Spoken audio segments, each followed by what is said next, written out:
Subscribe to my channel, and today we are going to learn some basic sentences from Tamil to English translation.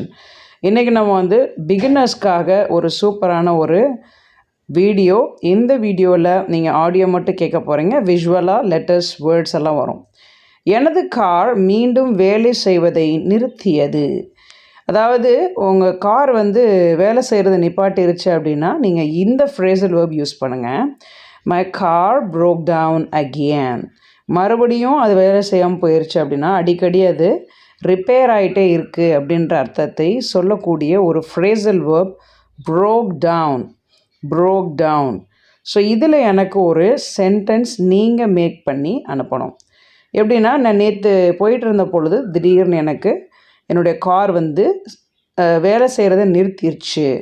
So இதுக்கு example சொல்கிறேன் பாருங்கள். When I was going on the way, my car broke down suddenly அப்படின்னு சொல்லலாம்.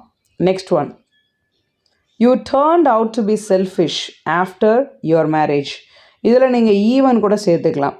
திருமணத்துக்கு அப்புறம் கூட நீ சுயநலவாதி என்பதை நிரூபித்துட்ட அப்படின்னு சொல்லுவோம். ஸோ திருமணமான பிறகாவது நீ கொஞ்சமாவது மற்றவங்களுக்கு வாழ கற்றுக்குவ அப்படின்னு நினச்சிருப்பாங்க.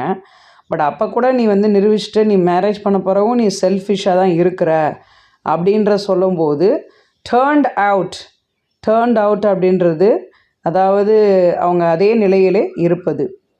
ஹி ஷோஸ் ஆஃப் என்பது என்ன? எப்பொழுதும் பந்தா காமிக்கிறது. இப்போ எல்லோரும் வராங்கன்னா அவங்க தோடு என்ன, ட்ரெஸ் என்ன, மேக்கப் என்ன, எதுக்கு எடுத்தாலும் பந்தா. கார் வாங்கினா கூட பந்தா காமிக்கிறது. ஸோ அந்த பந்தா காமிக்கிறது அப்படின்றதுக்கு தான் நம்ம யூஸ் பண்ணக்கூடியது. he shows off always அப்படின்னு சொல்லலாம். ஸோ ஷோஸ் ஆஃப் அப்படின்றது இதுதான் கரெக்டான அர்த்தம். இதில் நீங்கள் ஏதாவது ஒரு எக்ஸாம்பிள் கொடுங்க. he often gets down on me for silly things. அடிக்கடி சிறு காரணங்களுக்காக மனைவியை விமர்சிப்பார்.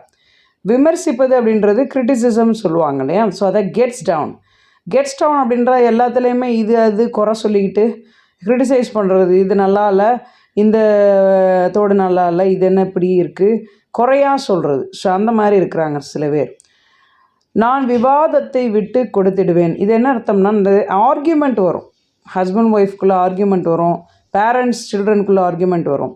யூஸ்வலி ஐ வாலண்டியர்லி கிவன் இல்லைனா ஐ வாலண்டியர்லி கிவன் மட்டும் போட்டால் போதும். அப்படின்னா என்ன அர்த்தம்னா, நானே விட்டு கொடுத்துருவேன், எதுக்கு சண்டை பெருசாகணும் அப்படின்ற மாதிரி சொல்லக்கூடிய ஒரு ஃப்ரேசல் வேர்ப். கிவ் இன் மறந்துடாதீங்க. விட்டு கொடுக்குறது, அதாவது நான் இனிமேல் சண்டை போடுறதில்ல, ஐயோ பெருசாயிருன்னு சொல்லி விட்டு கொடுத்துறேன். Like and share this video and subscribe to our channel to receive many videos like this. பிகினர்ஸாக இருந்தீங்கன்னா ஷேர் பண்ணுங்கள், லைக் பண்ணுங்கள். பை.